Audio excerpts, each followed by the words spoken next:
Now we have solved our problem by using a while loop instead of an if loop. It's important to know the difference between the two and to understand what happens inside and outside of a while loop. Let's do a few short questions and test your knowledge on while loops. So let's now test your knowledge on while loops. How many times will this code block run? Is it 4 times, 5 times, or 6 times? So the code that would be inside this bracket here, how many times would that run?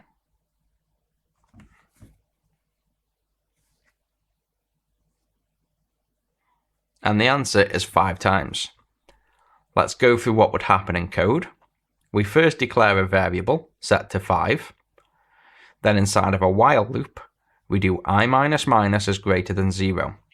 So what this does is it says, is I greater than 0? So the first loop is 5 greater than 0, which is true. So we run once.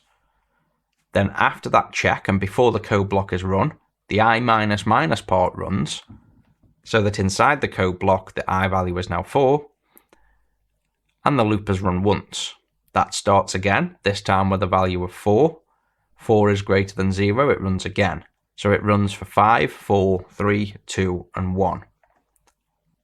Next, what is I after the while loop has run?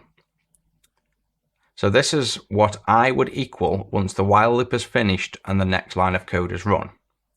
Is it 1, 0, or minus 1?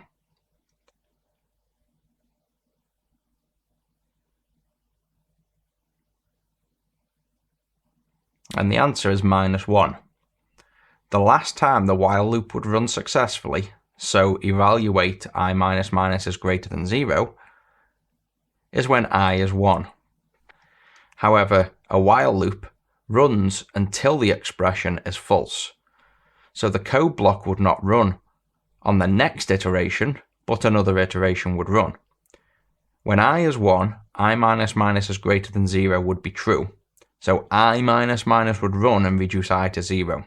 The code block would run, but then the while loop would still have to reevaluate the statement because it's true the last time. So at this point, I is 0, and it runs I minus minus is greater than 0.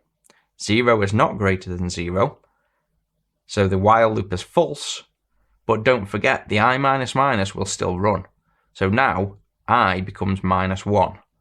The while is false, the code block does not run, and the code after the while loop is now ready. But at that point in time, I is minus 1. So again, it's very important to understand what happens in while loops, and that the code inside the parentheses of a while will still run one last time until the answer is false. If we do something like I minus minus in that check, the check will still run on the time that the while is false, because it must do to understand if it is true or false. So as you can see, while loops can be very easy to misinterpret. Next up, how many times will the code block run here? So how many times will the code inside the while code block run? Is it once, twice, or never? So again, look at this code, think about what happens. How many times would the code inside the while loop run? And the answer is never. I starts at 1, and then the check minus minus I, instead of I minus minus, means that the subtraction of 1 unit happens to I before the rest of the statement is evaluated. So minus minus I would evaluate immediately, reducing I to 0, and then 0 is greater than 0 is false, so the code block never runs. If it were I minus minus, then the evaluation of I happens before its value is reduced, meaning it would have been if 1 is greater than 0 and then the value reduced. But minus minus I happens before the expression is evaluated. What is I after the while loop? So look at this loop, and what would the value of I be after it's evaluated? Is it minus 1, 0, or 1? Pay close attention and you should get this one right.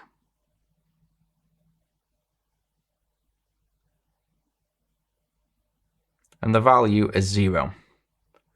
I starts at 1, the while loop evaluates, it does minus minus I, so I instantly becomes 0.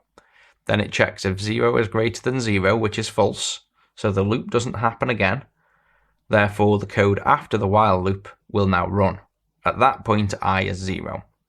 So we just explained this in the last question. I hope you all got that one right.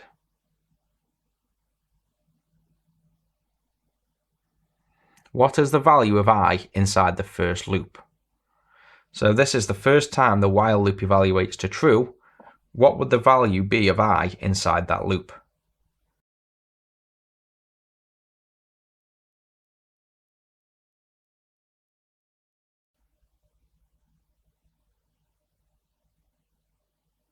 And the answer is 2. Again, let's go through this. I is set to 1. Then the loop checks if I is less than 2 and then increments the value, because the plus plus is after the I, which basically reads if I is less than 2 and then either way add 1. This would mean that I goes to 2, 1 is less than 2, and then the value is 2. So just remember when the plus plus happens. If it's after the I, it happens after the statement is evaluated but before the code block is run. And if it is before the I, it happens immediately, before the expression is evaluated. Second to last question now. What is the value of I inside the first loop? So again, very similar question. Let's just test if you were listening. Is it that the loop never runs? Is it 9 or is it 8? So hopefully now you should understand the syntax here and get this one right.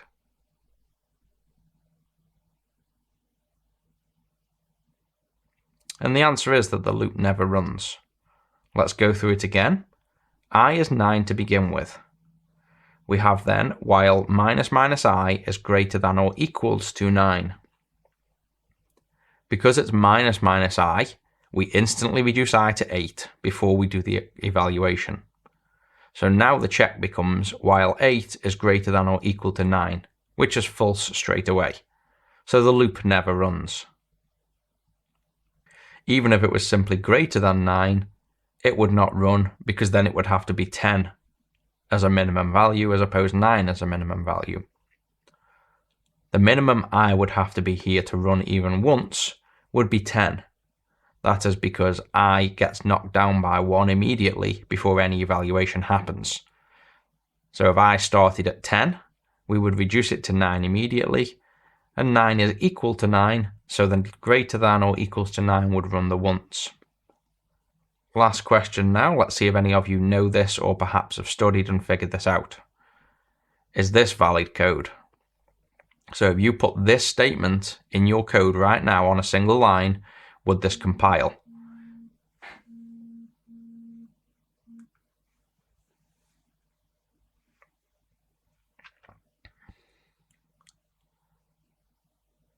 And the answer is yes. So although I've not covered this specifically, nor mentioned it, this was simply put in to see if you already know this answer, or perhaps have read up somewhere more about while loops that have mentioned this little fact. I put this in here so you would learn this at the same time, and it's important to know it's very rarely used and it is effectively just blocking code. The semicolon is in place of the open and closed code block. It can be exactly the same as a while loop with an empty code block. It's simply a shorthand way of writing a while loop that does a comparison but doesn't run code. In this case, I've just put the literal value false, so it would never run. But you can use this when the comparison inside the while loop is all you actually need. Perhaps you simply want to reduce a value, or you're doing some recursive code and the expression itself produces a result that can be checked, and you just want to run that expression over and over with no supplementary code. So although it's rare, it does come up. So it's important to know what a while loop is when there's only parentheses and a semicolon but no code block. You can just think of it as replacing the semicolon with an empty code block. Again, if you didn't get 100% on this, go back, watch the lesson on while loops and take the test again until you score 100%.